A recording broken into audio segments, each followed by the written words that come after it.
صحابی نبی جنتی جنتی الحمدللہ وحدہ والصلاة والسلام علی من لا نبی بعدہ اما بعد فاعوذ باللہ من الشیطان الرجیم بسم اللہ الرحمن الرحیم فَإِن لَّمْ تَفْعَلُوا وَلَن تَفْعَلُوا فَاتَّقُوا النَّارَ الَّتِي وَقُودُهَا النَّاسُ وَالْحِجَارَةُ أُعِدَّتْ لِلْكَافِرِينَ صدق اللہ العظیم۔ انتہائی واجب الاحترام، قابل صد تعظیم و تکریم دوستوں، بزرگوں اور عزیز ساتھیوں، اللہ تعالیٰ کے فضل و کرم سے ہمارے درس قرآن کا آج 30واں سبق ہے۔ اللہ تعالیٰ سن کر عمل کی توفیق عطا فرمائے۔ عزیز دوستو، تقریباً پچھلے 2 سبقوں سے ہماری بات چل رہی تھی آیت نمبر 23 اور 24 کے حوالے سے۔ بات جو گزشتہ سبق میں پہنچی وہ آپ علیہ الصلاۃ والسلام کی رسالت کی دلیل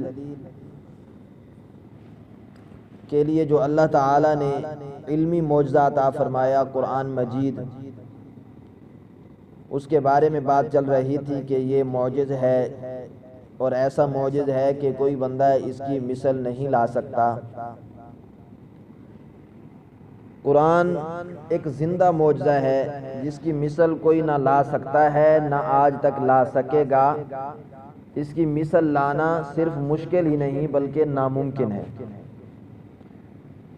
حالانکہ عرب میں بہت بڑے بڑے فصحاء، بلغاء، بہت بڑے بڑے فصیح بلیغ لوگ آئے، شعر و شاعری میں بہت زیادہ مہارت رکھتے تھے، فصاحت بلاغت میں بہت زیادہ مہارت رکھتے تھے، وہ بھی قرآن کے سامنے بے بس ہو گئے۔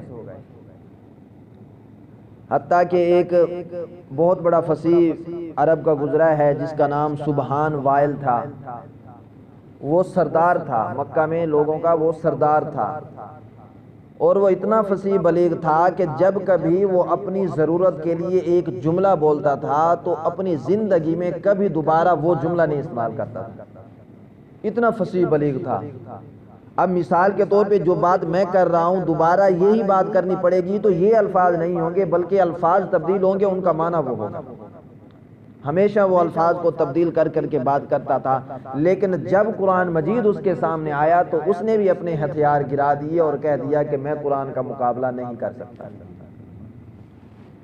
اب ہم نے دیکھنا ہے کہ قرآن مجید کن وجوہات کی بنا پر نبی پاک صلی اللہ علیہ وسلم کا معجزہ ہے، اور اللہ تعالیٰ نے بطور دلیل اور بطور معجزہ کے قرآن مجید اللہ تعالیٰ نے عطا فرمایا۔ مفتی محمد شفیع رحمۃ اللہ علیہ نے غالباً اس کی 10 وجوہ لکھی ہیں، ان میں سے چند آج آپ حضرات کے سامنے پیش کی جاتی ہیں، پھر انشاءاللہ بعد میں۔ پہلی دلیل تو یہ ہے کہ یہ قرآن مجید اس ذات اقدس پر اترا جس نے مکہ میں 40 سال گزارے، 40 سال گزارے، اور کبھی اس شخص کو، اس ذات کو کسی نے کسی استاد کے پاس پڑھتے ہوئے نہیں دیکھا، کبھی کسی شخص نے اس کو کسی کے پاس جا کر شعر و شاعری سیکھتے ہوئے، کہانت سیکھتے ہوئے، جادوگری سیکھتے ہوئے، کچھ بھی سیکھتے ہوئے نہیں دیکھا۔ کبھی کسی شخص نے یہ نہیں دیکھا کہ آپ صلی اللہ علیہ وسلم کے ہاتھ مبارک میں یعنی قلم پکڑا ہوا ہو، پینسل پکڑی ہوئی ہو جس سے وہ کچھ لکھ رہے ہوں، اور کبھی بھی کسی نے کوئی ایسی بات نہیں دیکھی کہ وہ کسی مجلس میں کھڑے ہو کر کوئی قصیدہ سنا رہے ہوں اور لوگ اس پر عش عش کر رہے ہوں، کبھی ایسا موقع نہیں آیا۔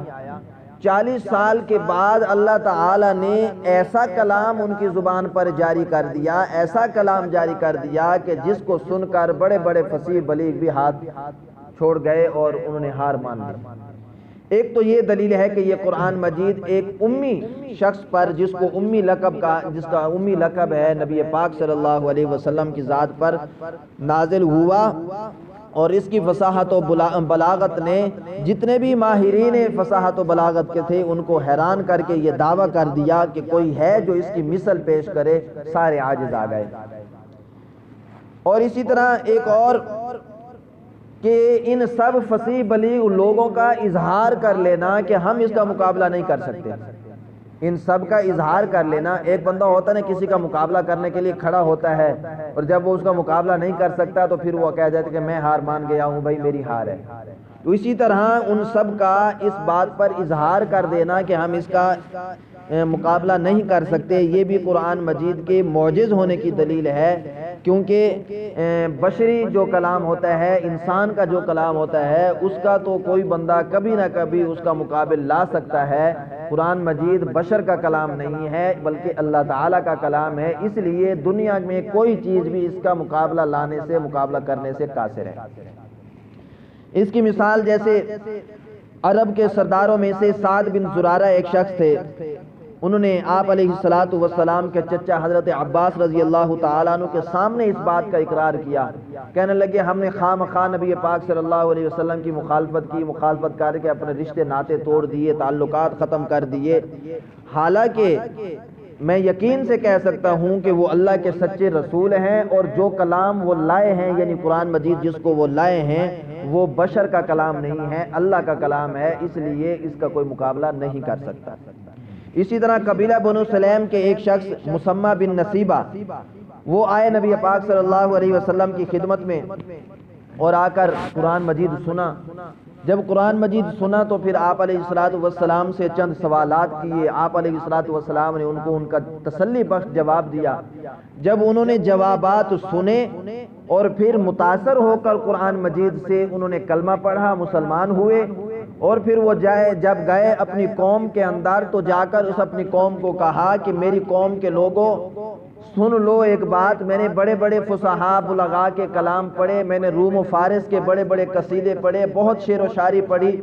میں نے جتنے بھی کلام پڑھے ان سب کلاموں سے بڑھ کر جو آج میں سن کر آیا ہوں نبی پاک صلی اللہ علیہ وسلم سے، وہ کلام ایسا ہے کہ وہ کسی فصیح بلیغ کا بنایا ہوا نہیں ہے بلکہ وہ ایک اللہ کا کلام ہے. میری بات مانو تو اس محمد صلی اللہ علیہ وسلم کے ہاتھ پر بیعت کر لو، ان کا کلمہ پڑھ کے مسلمان ہو جاؤ اور دونوں جہانوں کی کامیابی تمہارے قدم چومنے لگ جائے گی. چنانچہ اس کا نتیجہ یہ ہوا فتح مکہ کے موقع پر وہی قبیلہ بنی سلیم کے صحابی جو مسمہ بن نصیبہ تھے وہ اپنی قوم کے 1000 شخص کو لائے اور نبی پاک صلی اللہ علیہ وسلم کی خدمت میں حاضر کر کے ان کو کلمہ پڑھا کے مسلمان کرا دیا. یہ قرآن مجید اتنی تاثیر رکھتا ہے. اس سے معلوم ہوا کہ یہ قرآن مجید کسی بندے کا، کسی شخص کا کلام نہیں بلکہ اللہ تعالیٰ کا کلام ہے. اور اسی طرح علامہ سیوطی رحمہ اللہ نے، جنہوں نے جلالین لکھی ہے اور انہوں نے بہت ساری کتابیں لکھی ہیں، بہت بڑے مفسر بھی تھے اور بہت بڑے اللہ والے تھے. انہوں نے بہقی کے حوالے سے ایک روایت لکھی ہے. کہتے ہیں کہ ابو جہل، ابو سفیان اور اخنس بن شریک، یہ تینوں چونکہ بڑے سردار تھے، یہ تینوں ان کے دلوں میں ایک دن آیا کہ آج ہم جا کر محمد صلی اللہ علیہ وسلم کا کلام سن کر آتے ہیں. یہ تینوں چھپ چھپ کر گئے اور بیت اللہ کے پاس ہر ایک نے اپنی جگہ کو خاص کر لیا اور بیٹھ گئے. نبی پاک صلی اللہ علیہ وسلم کلام پڑھتے رہے، نماز پڑھتے رہے، قرآن کی تلاوت کرتے رہے اور یہ سنتے رہے. سنتے جب صبح کو واپس آنے لگے تو ایک ہی چوک میں ان تینوں کی ملاقات آپس میں ہو جاتی ہے. ہر ایک نے پوچھا کہاں تھے، آخر کار بتانا پڑا کہ ہم محمد کا کلام سننے آئے تھے صلی اللہ علیہ وسلم. پھر ایک دوسرے کو ملامت کرنے لگے کہ ہم سردار ہیں، ہم قوم کے بڑے ہیں، اگر ہمیں کسی نے دیکھ لیا تو وہ تو سارے کے سارے اسی طرف پلٹ جائیں گے، لہذا آج کے بعد ہم نے نہیں آنا اس کا کلام سننے کے لیے. سب نے کہا ٹھیک ہے. پھر دوسرا دن آیا، پھر یہ تینوں آ گئے. اس نے سمجھا کہ شاید آج ملامت کی ہے وہ نہیں ہوگا، دوسرے نے کہا وہ نہیں ہوگا. سارے آ گئے، اپنی اپنی جگہ پر بیٹھ کر قرآن سنتے رہے. صبح پھر اسی جگہ پہ ملاقات ہو گئی. پھر ایک دوسرے کو ملامت کی، میں مختصر کر رہا ہوں حدیث کو. پھر ایک دوسرے کو ملامت کی، ملامت کرنے کے بعد کہا جی آج بالکل کسی نے نہیں آنا. انہوں نے کہا ٹھیک ہے جی. پھر تیسری رات جب آئی تو پھر سب نے یہی سمجھا کہ آج دوسری مرتبہ ایسا ہو گیا وہ بھی نہیں آیا ہوگا. دوسرے نے کہا وہ بھی نہیں آیا ہوگا، چلو میں جاتا ہوں کلام سن کے آتا ہوں. کیوں؟ کلام کے اندر اتنی ایک چاشنی تھی، کلام کے اندر اتنی تاثیر تھی. جب کوئی اس کو سنتا ہے تو اس کے دل پہ اس کا اثر پڑتا ہے، اس میں بہت مزہ آتا ہے سنتے سنتے. اور قرآن مجید ایسی کتاب ہے، دنیا کی کوئی کتاب پڑھنے بیٹھ جاؤ، 1 مرتبہ پڑھو گے، 2 مرتبہ پڑھو گے، 10 مرتبہ پڑھو گے، زیادہ سے زیادہ 100 مرتبہ پڑھ لو، حتیٰ کہ اس کتاب سے اکتا جاتا ہے بندہ، اس کو پڑھنے کا دل نہیں کرتا، بس یوں ہی وہ الماری کی زینت بن جاتی ہے. حالانکہ قرآن مجید یہ ایسی کتاب ہے، اس کو جتنی مرتبہ پڑھتے جاؤ گے اتنا زیادہ سرور آتا جائے گا، اتنا زیادہ مزہ آتا جائے گا۔ تو تیسری رات پھر یہ تینوں جمع ہوئے، اور جب جمع ہوئے تو پھر ایک دوسرے کو ملامت کی۔ پھر کیا کیا، اخنس بن شریک نے کیا کیا، اپنی لاٹھی اٹھائی اور گئے سفیان کے پاس، جو بعد میں صحابی بن گئے رضی اللہ تعالیٰ عنہ۔ ان کے پاس گئے اور جا کر پوچھا، تو نے محمد صلی اللہ علیہ وسلم کے کلام کو کیسا پایا؟ اس نے کہا، میں نے بہت عمدہ کلام پایا، اس جیسا کلام میں نے کبھی نہیں سنا دنیا میں، اور یہ کلام کسی بشر کا ہو ہی نہیں سکتا۔ کیوں؟ ایک وہ شخص جس نے کبھی کسی سے لکھنا پڑھنا نہیں سیکھا، کبھی کسی سے کچھ سیکھا نہیں، آج وہ ایسا کلام پڑھتا ہے، اس کی زبان پہ ایسا کلام جاری ہو رہا ہے جس کو کوئی مقابل نہیں کر سکتا۔ تو معلوم ہوا کہ یہ اللہ کا کلام ہے، کسی بشر کا کلام نہیں ہے۔ اور اسی طرح پھر یہ دونوں جمع ہوئے اور گئے ابو جہل کے پاس۔ ابو جہل سے پوچھا، تو نے محمد صلی اللہ علیہ وسلم کے کلام کو کیسے پایا؟ اس نے بھی یہی کہا، اس نے کہا، ہم نے دیکھا ہمارے قبیلے کے ایک شخص نے نبوت کا دعویٰ کیا ہے، تو اس نے جو کام کیا ہم نے اس کی مخالفت میں یہ بزرگی اور یہ سعادت حاصل کرنے کے لیے کہ ہم قبیلے میں بڑے رہیں، ہم نے ہر اس کا مقابلہ کیا۔ اس نے حجاج کی خدمت کی تو ہم نے بھی خدمت کی، اس نے لوگوں کو کھانا کھلایا تو ہم نے بھی کھلایا، اس نے جس کی غربت کو دور کیا تو ہم نے بھی غربت کو دور کیا، ہر قسم کا مقابلہ ہم نے کیا۔ لیکن جب وہ ایک ایسا کلام لے کر آیا جس کو اس کے مقابل کچھ چیز لانے سے ہم قاصر آ گئے، تو معلوم ہو گیا کہ یہ کلام اللہ کا ہے، انسان کا، یعنی محمد صلی اللہ علیہ وسلم کا اپنا خود کاشتہ نہیں ہے، بلکہ اللہ تعالیٰ کی طرف سے یہ کلام عطا کیا ہوا ہے۔ تو یہ سارے جب کفار دشمن بھی جب اس چیز کا اظہار کر لیں کہ ہم اس کا مقابل نہیں لا سکتے، تو یہ سب سے بڑی دلیل ہے کہ قرآن مجید معجزہ ہے اور نبی پاک صلی اللہ علیہ وسلم کا زندہ اور جاوید معجزہ ہے۔ تیسری جو دلیل ہے وہ یہ کہ اللہ تعالیٰ نے اس میں آنے والی غیب کی خبریں اور گزری ہوئی غیب کی خبریں بتائی ہیں، اور ایسی خبریں بتائی ہیں جو آنے میں، یعنی جو آنے والی تھیں ان کو ایسا بتایا ہے کہ اپنے وقت کے آنے پر وہ ہو بہو ایسی ہی پوری ہوئیں جیسے کہ اللہ تعالیٰ نے قرآن مجید میں ذکر فرمایا۔ اس کی مختصر مثال جیسے قرآن مجید میں اللہ تعالیٰ نے فرمایا، الف لام میم غلبت الروم فی ادنی الارض وهم من بعد، یہ ساری بات اللہ تعالیٰ نے کیا فرمایا کہ روم اور فارس کا آپس میں مقابلہ ہوگا، اول میں فارس غالب آ جائیں گے، پھر 10 سال گزر نہیں پائیں گے، 10 سال کے اندر ہی دوبارہ ان کا آپس میں مقابلہ ہوگا تو روم غالب آ جائیں گے، اور اسی طرح وہ غالب آئے۔ اور اس بات پر کفار نے حضرت صدیق اکبر رضی اللہ تعالیٰ عنہ پہ شرط بھی لگائی تھی اور کہا تھا کہ ہم جیتیں گے، یعنی روم غالب نہیں آئے گا، وہ کہتے تھے فارس غالب آئے گا۔ تو حضرت ابو بکر صدیق چونکہ قرآن مجید پڑھ چکے تھے، نبی کا فرمان سن چکے تھے، اس لیے انہوں نے کہا کہ نہیں، روم غالب آئے گا۔ اور نبی پاک صلی اللہ علیہ وسلم نے جب حضرت ابو بکر صدیق وہ شرط جیتے اور وہ سارا مال جو طے ہوا تھا وہ سب دینے کے لیے تیار ہوئے، تو نبی پاک صلی اللہ علیہ وسلم نے وہ سارا مال لینے سے انکار کر دیا اور فرمایا کہ نہیں، یہ جوا ہے، یہ حرام ہے، یہ استعمال کرنا جائز نہیں ہے۔ معلوم ہوا کہ قرآن مجید ایک اللہ تعالیٰ نے معجزہ کے طور پر نبی پاک صلی اللہ علیہ وسلم کو عطا فرمایا ہے، جو زندہ و جاوید معجزہ ہے، نہ قیامت تک یا نہ آج تک کوئی اس کا مقابلہ کر سکا ہے اور نہ قیامت تک کر سکے گا۔ آج تک ہماری بات یہاں تک پہنچی، کل سے انشاءاللہ آگے چلیں گے۔ جو کچھ کہا سنا اللہ ہم سب کو اس پر عمل کرنے کی توفیق عطا فرمائے۔ وآخر دعوانا ان الحمدللہ رب العالمین۔